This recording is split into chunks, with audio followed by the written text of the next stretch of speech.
Salut les gens, aujourd'hui on part de la voiture avec un petit contre-coup de fatigue, mais ça c'est normal, hein, je vous l'avais dit, je vais mettre 2-3 jours avant de m'adapter. Mais on commence depuis la voiture parce que j'ai un truc à vous montrer. Et ça va être un petit peu le fil rouge de la vidéo, vous allez voir. Bon, il faut que je vous explique. Je suis garé ici, et il s'avère que ici il me faut absolument payer le parc-mètre qui est là-bas. Sauf que ma carte bleue elle ne passe absolument pas. Et ça c'est la merde. J'ai voulu payer à la journée, ça coûtait 18 €, ce qui coûte déjà assez cher, mais je préférais payer 18 € que de payer une amende. Mais du coup impossible de payer, du coup je pense que le budget amende risque de s'alourdir encore, hein. Enfin bref, on aura la réponse ce soir. Du coup faut savoir que ici le parc-mètre est payant en semaine et de 8h ou 9h jusqu'à 21h. Et comment je le sais? Et je vais vous montrer comment. C'est un pro tips de petit voyageur que je suis. C'est tout simplement j'utilise Google Traduction. Et Google Traduction via la caméra ça te traduit absolument tout ce que tu filmes. Et ça c'est vraiment trop pratique. Et ça fonctionne même hors connexion. Vous avez juste à télécharger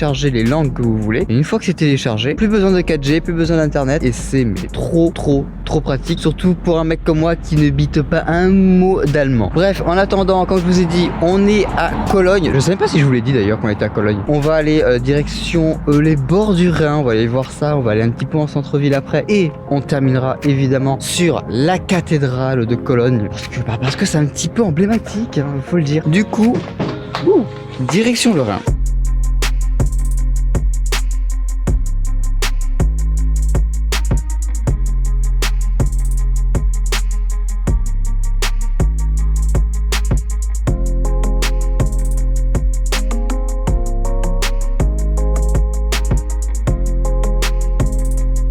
Le musée du chocolat Limt. C'est illégal de voir ça. C'est abusé. Ça donne trop envie d'y aller. Par contre, je pensais que Limt c'était suisse, mais apparemment non. Tous les chocolats ne sont pas suisses alors. Qui l'eût cru? Mais j'ai très envie d'y aller à ce musée. Hein. Il y a des musées qui font plus envie que d'autres.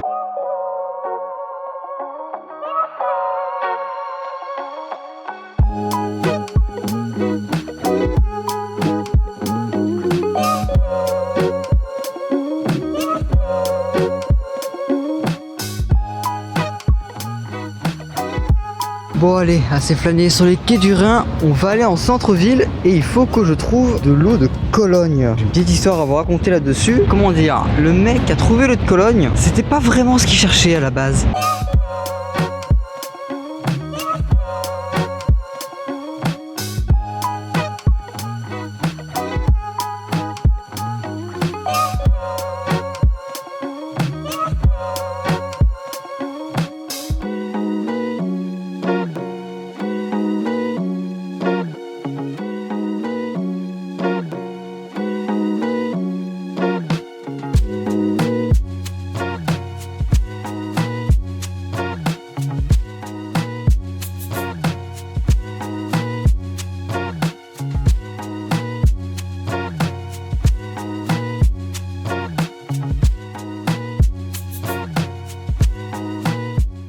Bon, et qu'on se le dise les gens, le centre-ville de Cologne, c'est pas le truc le plus folichon qui soit, hein, vraiment. J'attendais à plus de trucs, à un attrait plus historique et tout, mais pas du tout, c'est 100% commercial, c'est décevant, voilà, faut le dire quand c'est décevant, et là c'est le cas. Je m'attendais à quelque chose de plus histoire, un peu plus de charme et tout, et pas du tout. Et en plus de ça, j'ai même pas trouvé de d'autres Cologne. Je m'attendais à des magasins qui allaient mettre en vitrine des autres Cologne et tout, divers et variés, et pas du tout. Je pense qu'il doit y en avoir dans les supermarchés, des choses comme ça, même comme nous aussi en France on a ça. Mais je m'attendais à une mise en avant ici, et non. On repassera pour la mise en avant. Du coup, pour la petite histoire, faut savoir que l'eau de Cologne, à la base, c'était une personne qui cherchait à faire un aphrodisiaque. Et pour ce faire, il a distillé de l'eau de rose, du parfum de rose plutôt, en espérant que ça devienne un aphrodisiaque. Et pas du tout, c'est devenu une eau de Cologne. Et l'eau de Cologne, en termes d'aphrodisiaque, c'est pas trop ça. Il y a une marge quand même, vraiment. Bon, après, tu me diras, dans l'histoire, il y a des gens qui boivent de l'eau de Cologne dans leur soupe.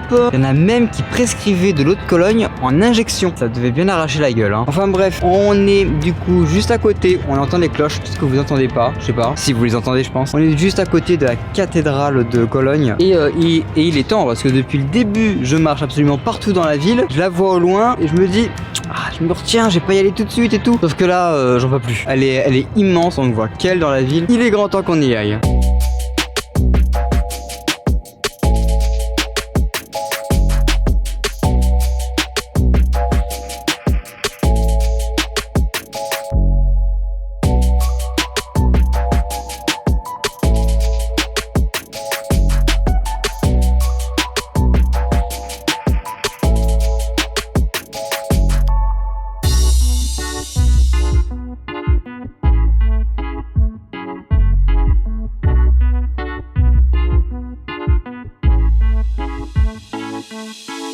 Il y a un petit peu de vent. Elle est vraiment impressionnante, hein. Elle est très très grande. Et ça, comment ça tient là? L'échafaudage, là, comment il tient au juste? Je viens tout juste de le voir, mais comment il tient? En tout cas, elle est vraiment immense. Je sais pas si vous vous rendez compte de la taille. Et sur les photos, elle faisait un peu plus peur parce qu'elle était beaucoup plus sombre que ça. Ça me rappelait un petit peu la cathédrale de Clermont-Ferrand qui, elle, est toute noire. Elle est vraiment flippante, celle de Clermont-Ferrand. Mais là, ça va. Ça se voit qu'elle a été rénovée et tout. Mais wow, c'est un monstre. Je ne sais pas quelle hauteur c'est. Je vous le mettrai au montage. Mais bordel, regardez-moi ça. Quand tu arrives à Cologne, c'est le seul truc que tu vois, c'est ça, quoi. C'est un mastodonte. Bon, je marche jusqu'à la voiture et vous savez ce qui vous attend. Ah, ce qui m'attend, moi, c'est la police. On va éviter de se filmer avec la police, ils vont croire que c'est un trouble au voisinage. Bon, par contre, la police, c'est un mauvais présage, hein, parce que vous savez ce qui vous attend. Vous savez ce que vous voulez à la fin de la vidéo. C'est de savoir ce qu'il y a dans ce sac. Ou peut-être que vous voulez savoir si je me suis pris un PV ou pas. Et vu qu'on vient de croiser la police, je pense que ça pue pour le PV. Je sais pas pourquoi, mais 90% de chance qu'on l'a. Alors ça, c'est vraiment de la chance. Il n'y a aucun PV affiché et je sais que dans la ville, ils posent les PV sur les pare-brises parce que j'en ai vu plein pendant que je me suis promené. Et là, j'en ai pas. Alors, est-ce que c'est parce que je suis étranger qu'ils vont directement me l'adresser à la maison, qui est pas improbable? Mais là, pour le coup, je crois que j'en ai vraiment pas. Donc, j'ai le cul bord de nouilles.